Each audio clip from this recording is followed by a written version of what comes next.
नमस्कार दोस्तों, स्वागत है आपका आपके अपने YouTube channel the success zone में। जैसा कि हमेशा की तरह आपको पता है कि स्टैटिक जीके का एक सीरीज़ चल रहा है और इस सीरीज़ में जितने भी आपके PYQ क्वेश्चन हैं, जितने भी ऐसे क्वेश्चन जो आपके एग्जाम में क्या हो सकते हैं, एक्सपेक्टेड हो सकते हैं, उन सभी क्वेश्चन का एक संग्रह इस वीडियो में आपको मिलेगा, जिसमें आप आने वाली आपकी exam SSC NTPC SSC CGL railway NTPC SSC GD जितनी भी आपकी अपकमिंग एग्ज़ाम्स हैं, सभी एग्ज़ाम्स क्या हो जाएंगी बेटा, कवर हो जाएंगी। तो बिना किसी देर के स्टार्ट करते हैं। अभी ये जो क्लासेस हैं आपकी रिकॉर्डेड चल रही हैं, कुछ टाइम बाद आपको लाइव क्लासेस भी एक निश्चित टाइम पर मिलने लगेगी। तो आपका जितना भी स्टैटिक जीके है वो पूरी कोशिश है हमारी कि आपको क्या हो जाए, कवर हो जाए। हमेशा की तरह बोल रहा हूँ, क्वेश्चन को ध्यान से पढ़ना है, किसी भी तरीके की कोई मिस्टेक हमें नहीं करना है। क्या बोल रहा है पहला क्वेश्चन, हर साल पुलिस स्मृति दिवस कब मनाया जाता है? ठीक है, when is police memorial day कब मनाया जाता है? 1 नवंबर, 21 अक्टूबर, 28 सितंबर या 16 फरवरी? तो ध्यान रखिएगा, पुलिस स्मृति दिवस जो है वो बेटा हर साल कब मनाया जाता है? 21 अक्टूबर को। इस दिन को मनाने की शुरुआत जो हुई है वो 1960 से हुई है। 1960 से इस दिन को मनाना क्या शुरू किया। अब ये दिवस क्यों मनाते हैं?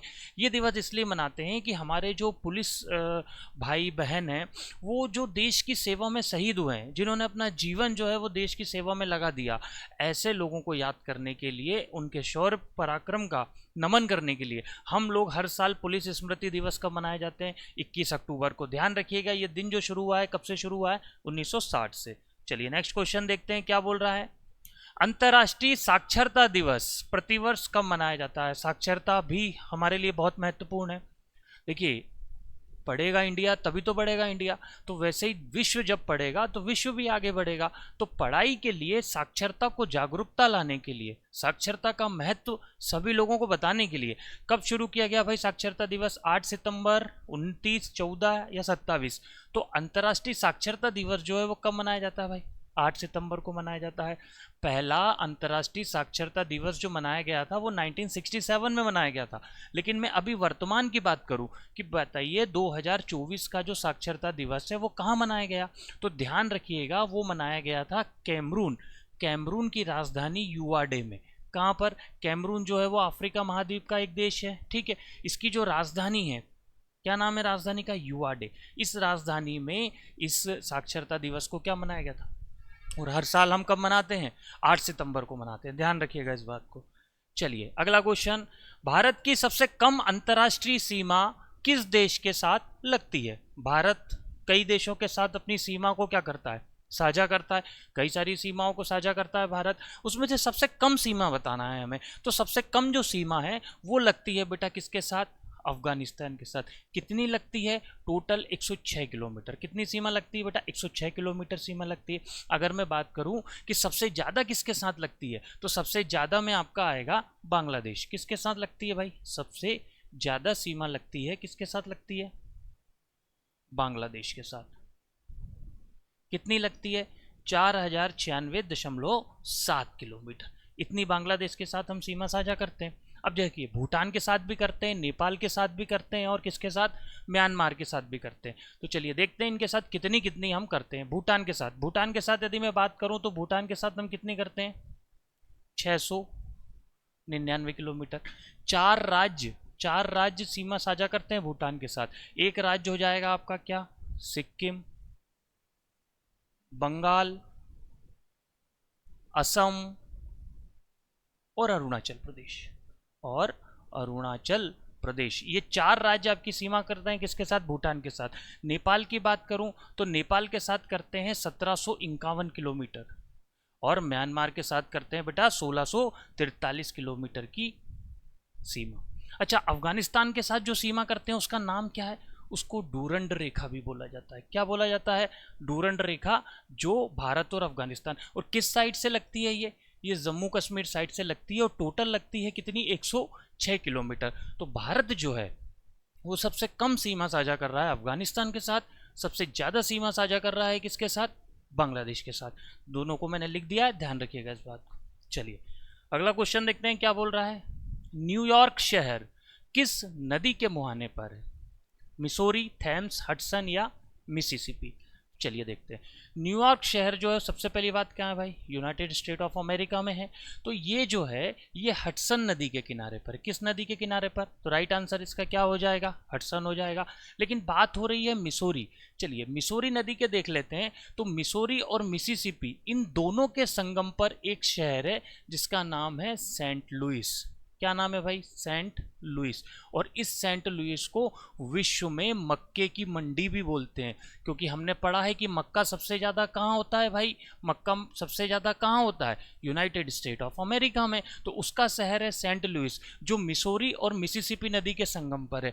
Missouri United state of America की सबसे बड़ी नदी है, सबसे बड़ी नदी है कहाँ की, यूनाइटेड स्टेट ऑफ अमेरिका की।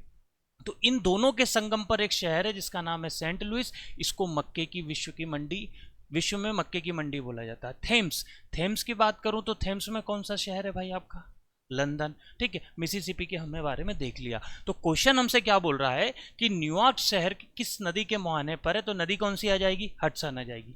चलिए आगे पढ़िए, देखिए ध्यान से पढ़िए क्वेश्चन को कि क्वेश्चन हमसे क्या बोल रहा है। थोड़ा बड़ा क्वेश्चन है। पीएसएलवी, पीएसएलवी का फुल फॉर्म होता है पोलर सैटेलाइट लॉन्च व्हीकल। कक्षीय प्रायोगिक मॉड्यूल पोएम किस संगठन से संबंधित है। देखिए इसका आंसर पहले देख लेते हैं। तो ये संबंधित किससे है भाई, डीआरडीओ से, सॉरी ये संबंधित है इसरो से। किससे संबंधित है ये, इसरो से, है ना, इंडियन स्पेस रिसर्च ऑर्गेनाइजेशन से। देखिए अब ये क्या है, PSLV, PSLV polar satellite launch vehicle. ये जो है ये इसरो द्वारा छोड़े गए जो रॉकेट होते हैं, ठीक है, उनके नाम होते हैं। तो उनके नाम में इस पोएम मॉड्यूल का क्या काम है। देखिए कई देश, बहुत सारे देश अपने सैटेलाइट लॉन्च करते हैं, बहुत सारे देश अपने अंतरिक्ष यान भेजते हैं। तो जो अंतरिक्ष यान का मलबा होता है, अंतरिक्ष में बहुत ज़्यादा मलबा इकट्ठा हो गया, ये आने वाले समय में हम लोगों को क्या है, नुकसानदायक है। एक आंकड़ा है 2022 की एक रिपोर्ट है कि जो मलबा है वो लगभग 27,000 किलोमीटर प्रति घंटे की रफ्तार से चलता है। तो ऐसे में क्या हो रहा है, कई देश अपने सैटेलाइट भेज रहे हैं, तो इन मलबे से टकराने की वजह से वो वहीं पर क्या हो जाते हैं, ख़त्म हो जाते हैं। और वो मलबा नीचे गिरने का भी डर है। अभी एक 2022 में एक फ्लोरिडा में घटना हुई थी, तो उसको भी नासा ने क्या किया था, कंफर्म किया था। तो ये जो मलबा इकट्ठा हो रहा है, तो इस मॉड्यूल के प्रयोग से वो मलबा कम से कम हो रहा है, उस मलबे को क्या किया जा रहा है, ख़त्म किया जा रहा है। इसका पहला प्रयोग जो है वो 2022 में इसरो द्वारा छोड़ा गया PSLV C53 में किया गया था। अभी रिसेंटली जनवरी 2024 में इसरो द्वारा छोड़ा गया PSLV C58 में भी इसका प्रयोग किया गया। तो ये जो मॉड्यूल है इसका मेन संबंध किससे है, अंतरिक्ष में स्थित कचरे को, अंतरिक्ष में स्थित मलबे को निराकरण के लिए, अंतरिक्ष में जो मलबा है उसका क्या करना, निराकरण करना। समझ में आया। तो पीएसएलवी का जो मॉड्यूल है पोयम, उसका संबंध किससे है, इसरो से। इसरो की स्थापना कब हुई थी ये भी देख लीजिए। इसरो की स्थापना की गई थी 15 अगस्त 1969 को। ठीक है, ये जो है पोयम किसके द्वारा विकसित किया गया है, तो ये विक्रम साराभाई स्पेस सेंटर द्वारा किया गया है। किसके द्वारा किया गया भाई, विक्रम साराभाई स्पेस सेंटर द्वारा विकसित किया गया है। चलिए क्लियर हो रहा होगा मुझे लग रहा है आप लोगों को। चलिए आगे चलते हैं, अगला क्वेश्चन देखते हैं क्या बोल रहा है। निम्नलिखित में से किस झील को श्रीनगर का आभूषण कहा जाता है। कौन सी झील है जिसको श्रीनगर का हम आभूषण कहते हैं, त्योसोगमो, बेमनाड, डल या लोकटक। इस झील का एक नाम चांगू झील भी है। क्या नाम है भाई इसका, एक और, चांगू झील। तो सबसे पहले हम इसका आंसर देखते हैं क्वेश्चन का। तो क्वेश्चन का आंसर क्या आएगा भाई, डल झील। डल झील को श्रीनगर का क्या बोलते हैं, बहुत ही खूबसूरत झील है। श्रीनगर में डल झील घूमने के लिए बहुत सारे टूरिस्ट जाते हैं। तो श्रीनगर का जो मेन बोल सकते हैं टूरिस्ट को खींचने का जो एक आकर्षण का केंद्र है वो कौन सा है आपका, डल झील है। अब बात करते हैं त्योसमो झील की। ये जो झील है ये आपकी बेटा कहाँ है, सिक्किम में। कहाँ पर है, सिक्किम में, ध्यान रखिएगा। बेमनाड झील ये केरल में, ये भारत की सबसे बड़ी झील है, भारत की सबसे बड़ी झील। और ये कहाँ पर है, केरल में। डल के बारे में हम पढ़ चुके हैं। लोकटक झील, लोकटक झील जो है वो कहाँ है, मणिपुर में है। यह मीठे पानी की झील है, यह भारत की मीठे पानी की क्या है बेटा, झील है। ध्यान रखिएगा इस बात को। ठीक है, तो क्वेश्चन हमारा क्लियर हुआ कि भाई श्रीनगर का आभूषण कहा जाता है किस झील को, डल झील को कहा जाता है। चलिए आगे देखते हैं क्या बोल रहा है अगला क्वेश्चन। ध्यान से पढ़िए क्वेश्चन को, कोई दिक्कत हमें इसमें नहीं होना चाहिए। मोहरी नदी आपको भारत के किस राज्य में मिलेगी? अच्छा, पंजाब, मध्य प्रदेश, उत्तर प्रदेश या त्रिपुरा? तो सही आंसर क्या जाएगा भाई इसका? त्रिपुरा। मोहरी नदी जो है बेटा ध्यान रखिएगा, मोहरी नदी जो है वो त्रिपुरा और बांग्लादेश बॉर्डर पर है। त्रिपुरा और कहाँ पर बॉर्डर पर है? बांग्लादेश। ये एक अंतरराष्ट्रीय नदी है जो त्रिपुरा से होती हुई कहाँ जाती है भाई? त्रिपुरा से होती हुई कहाँ जाती है? बांग्लादेश जाती है। एक अंतर्राष्ट्रीय नदी है और ये आपको भारत में कहाँ देखने को मिलेगी? त्रिपुरा में मिलेगी। चलिए अगला क्वेश्चन देखिए क्या बोल रहा है। विश्व में महासागरीय परत का कौन सा भाग सबसे सपाट और चिकना है? खाइयां हैं, महाद्वीपीय ढलान है, गहरे समुद्री मैदान है या महाद्वीपीय शेल्फ है? तो इसका सही आंसर आएगा गहरे समुद्री मैदान, जो क्या है आपके सपाट और क्या है चिकने हैं। तो इसका सही आंसर क्या हो जाएगा? गहरे समुद्री मैदान। चलो आगे देखो, गौतम बुद्ध अभ्यारण्य कहाँ स्थित है? गौतम बुद्ध अभ्यारण्य जो है कहाँ पर है भाई? बिहार में है। और ये बना कब था? 1976 में बना था।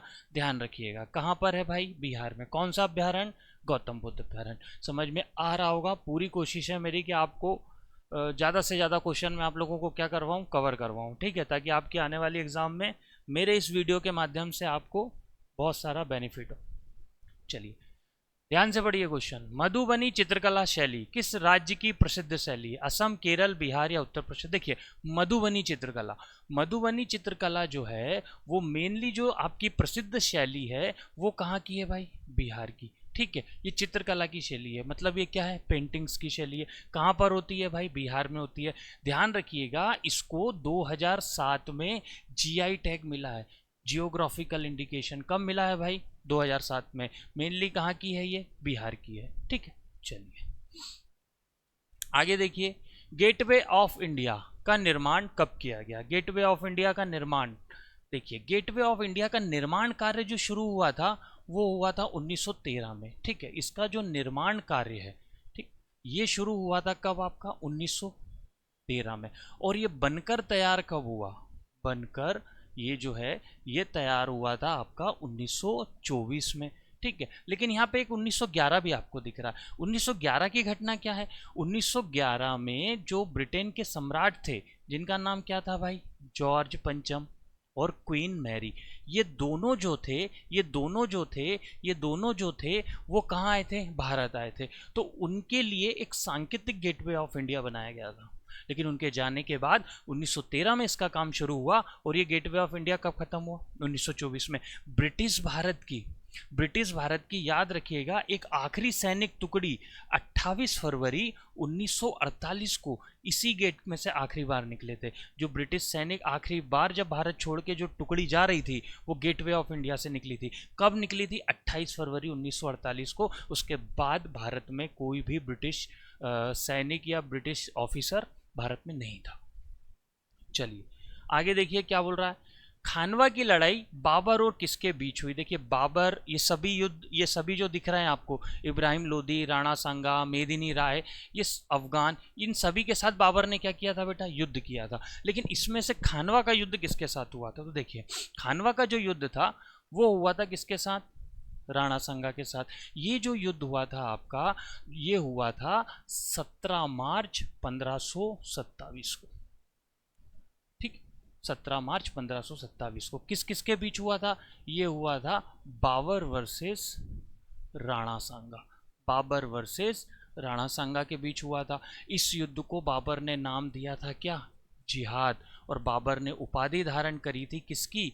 गाजी की उपाधि धारण करी थी और इस युद्ध को नाम क्या दिया था? जिहाद दिया था। अगर इब्राहिम लोदी के साथ बात करूं, ये लोदी आएगा, इब्राहिम लोदी के साथ बात करूं तो पहला युद्ध हुआ था कौन सा? पानीपत का पहला युद्ध। इसके बाद बात करें मेदिनी राय, ये कब हुआ था? पानीपत का पहला 1526 में। मेदिनी राय के साथ कौन सा युद्ध हुआ था? चंदेरी का युद्ध। और ये कब हुआ था बेटा? 15 28 में। अफगानों के साथ कौन सा हुआ था?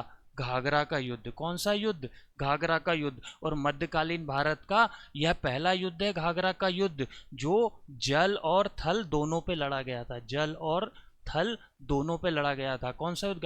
घाघरा का। और अफगानों से नेतृत्व करने वाला व्यक्ति कौन था? महमूद लोदी। ठीक है, महमूद लोदी ने अफगानों की तरफ से क्या किया था? नेतृत्व किया था। तो क्लियर हुआ, खानवा की लड़ाई जो हुई थी किस किस के बीच हुई थी भाई? बाबर वर्सेस राणा सांगा। चलिए अगला क्वेश्चन देखते हैं क्या बोल रहा है। भारतीय वायुसेना दिवस प्रतिवर्ष कब मनाया जाता है? ये क्वेश्चन रिपीट हो गया है। भारतीय वायुसेना दिवस, ठीक है, प्रतिवर्ष मनाते हैं हम कब? 8 अक्टूबर को। चलिए, किस देश में अपने 200 साल के इतिहास में पहली महिला राष्ट्रपति चुनी? ध्यान से देखिए, करंट अफेयर्स का क्वेश्चन है, इसका आंसर क्या हो सकता है? बताइए इसका आंसर क्या होना चाहिए?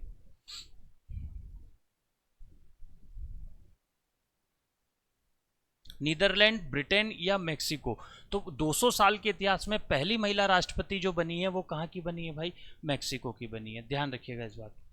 चलिए अगला क्वेश्चन देखिए, दीपा कर्माकर जिन्होंने हाल में संन्यास की घोषणा की है किस देश से संबंधित हैं? दीपा कर्माकर, देखिए दीपा कर्माकर जो है उनका संबंध जो है वो किससे था? जिम्नास्टिक से था। और ध्यान रखिएगा 2016 में जो रियो ओलंपिक हुआ था, ब्राजील के रियो में, रियो डी जेनेरियो में जो ओलंपिक हुआ था, उस ओलंपिक में जिम्नास्टिक में भारत का प्रतिनिधित्व करने वाली ये पहली महिला थी। जिम्नास्टिक में भारत का प्रतिनिधित्व करने वाली पहली महिला जो थी वो कौन थी? दीपा कर्माकर। और इनका संबंध किससे है? जिम्नास्टिक से। ध्यान रखिएगा इस बात को।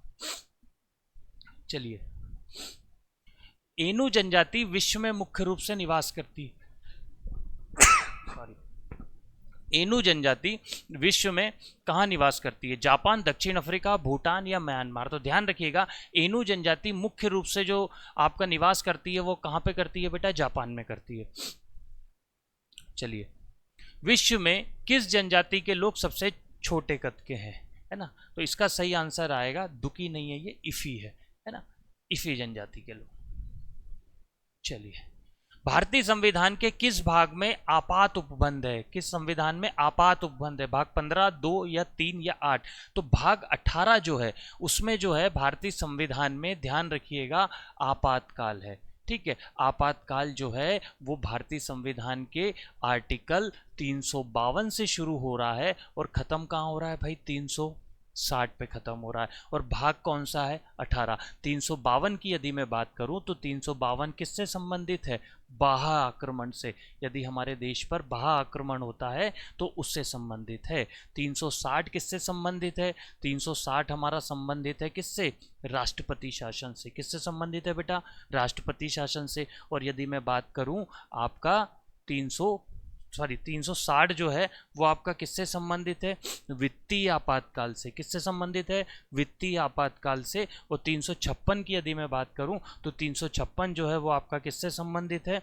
राष्ट्रपति शासन से। किससे संबंधित है बेटा? राष्ट्रपति शासन से। तो ध्यान रखिएगा इस बात को, 352, 360 और 356 ये ज़्यादा इंपॉर्टेंट है, लेकिन 352 और 360 में क्या है? आपातकाल है। अगर मैं भाग 15 की बात करूं, चलिए भाग 15 में क्या है? भाग 15 में हमारे चुनाव की प्रक्रिया है। किसकी प्रक्रिया है? चुनाव की प्रक्रिया है। किसमें है भाई? भाग 15 में। आर्टिकल नंबर 324 से लेकर, ध्यान रखिएगा, आर्टिकल नंबर 324 से लेकर आर्टिकल नंबर 329 तक, आर्टिकल नंबर 329 तक जो है वो चुनाव प्रक्रिया का वर्णन है, जिसमें आर्टिकल नंबर 24 में क्या है? चुनाव आयोग है। भाग 2 की बात करूं तो भाग 2 में क्या है? नागरिकता है। भाग 2 में क्या है बेटा? नागरिकता है। भाग 3 की बात करूं, भाग 3 में हमारे क्या है? मौलिक अधिकार हैं। कहाँ है? मौलिक अधिकार। और किस देश के संविधान से लिए हैं हमने इसे? हमने लिए हैं इसे यूएसए के संविधान से। नागरिकता की बात करूं तो नागरिकता जो है वो किस आर्टिकल से शुरू होती है? 12 से शुरू, आर्टिकल 2 से शुरू होती है और ख़त्म होती है कहाँ पर? 5 से शुरू होती है और ख़त्म होती है कहाँ पर? 11 पर। मैं अगर भाग 3 की बात करूं तो ये आर्टिकल शुरू हो रहा है कहाँ से? 12 से शुरू हो रहा है और ख़त्म कहाँ हो रहा है भाई? 35 पे। ठीक है, भाग 18 हमने देख लिया। भाग 18 हमारा किससे संबंधित है? आपातकाल से संबंधित है। चलिए, संविधान के किस संशोधन में राष्ट्रपति को राष्ट्रीय आपातकाल लागू करने का अधिकार दिया गया। देखिए हमने देखा आर्टिकल नंबर 352 राष्ट्रीय आपातकाल, ये लागू करने का अधिकार किसका है? हमारे देश के राष्ट्रपति का। तो ये जो मिला है उनको किस में मिला है भाई? 42वें संविधान संशोधन में। किस में मिला है? 42वें संविधान संशोधन में। मैं बात करूं 42वां संविधान संशोधन भारत के संविधान का सबसे महत्वपूर्ण संविधान संशोधन है। इस संशोधन में कई सारे संशोधन किए गए, कई सारे संशोधन किए गए, और ये जो संशोधन था ये संशोधन किया गया था कब? 1976 में। 89वां संविधान संशोधन किससे रिलेटेड है? ये एससी और एसटी के जो आयोग है उन दोनों को क्या करता है? अलग करता है। अनुसूचित जाति आयोग, अनुसूचित जनजाति आयोग, इन दोनों को अलग करता है। 40वां क्या है? 40वां संसद को यह अधिकार देता है कि वह भारत की समुद्री क्षेत्र का निर्धारण कर सके, जो व्यापारिक समुद्री क्षेत्र है उसका क्या कर सके? निर्धारण कर सके। और 41वां संविधान संशोधन राज्य लोक सेवा आयोग के, राज्य जो हर राज्य का लोक सेवा आयोग होता है, तो राज्य लोक सेवा आयोग के सदस्य और अध्यक्षों की रिटायरमेंट की उम्र 60 से क्या की गई थी? 62 की गई थी। मतलब राज्य लोक सेवा आयोग के अध्यक्ष और सदस्यों की उम्र 60 से कितनी कर दी गई? 62 कर दी गई। और 89वां SC ST से रिलेटेड है। लेकिन हमारा जो क्वेश्चन है उस क्वेश्चन में क्या आएगा भाई? 42वां आएगा। चलिए, पेरिस जलवायु समझौता किस समय लागू किया गया था? जलवायु देश में, प्रदेश में, पूरे विश्व में जलवायु, क्लाइमेट एक बहुत बड़ा इशू बना हुआ है। निरंतर दिन प्रतिदिन क्या हो रहा है भाई? टेम्परेचर बढ़ रहा है। लास्ट ईयर भी हमने देखा, इस बार बहुत सारे लोग पेड़ लगा रहे हैं, पूरा देश क्या कर रहा है? पेड़ लगाने में लगा हुआ है। ठीक है, तो ऐसे ही पेरिस जलवायु समझौता हुआ था जिसमें सभी देशों ने मिलकर अपने जो कार्बन उत्सर्जन है, ऐसे चीज़ जिससे हमारी क्या हो सकती है? गर्मी बढ़ सकती है, हमारा टेम्परेचर हाई हो सकता है, उस चीज़ को कम करने का क्या किया? प्रयास किया, ताकि हमारा जो टेम्परेचर है, हमारी विश्व की जो जलवायु है वो क्या हो? बनी रहे। तो ये जो समझौता है, ये समझौता लागू हुआ था भाई 2016 में। लेकिन ये समझौता हुआ कब था? अगर मैं बोलूं हुआ कब, तो ये समझौता जो हुआ था ये हुआ था 2015 में। लेकिन ये लागू हुआ कब भाई? 2016 में। भारत इसका सदस्य कब बना? तो भारत इसका सदस्य बना था 2 अक्टूबर 2016 को। भारत इसका सदस्य कब बना था भाई? 2 अक्टूबर 2016 को। तो पेरिस जलवायु समझौता जो है वो लागू हुआ 2016 में, हुआ कब था? 2015 में। ठीक है, तो ये आपकी आज की क्लास रही थी। कुछ आपके MCQ क्वेश्चंस थे जो आपको, मुझे लग रहा है कि बहुत ज़्यादा बेनिफिशियल साबित होंगे और आने वाली एग्जाम में आप लोगों को मदद करेंगे। तो चैनल को फटाफट लाइक करना है, शेयर करना है और बहुत ज़्यादा क्या करना है? सब्सक्राइब करना है। Thank you so much.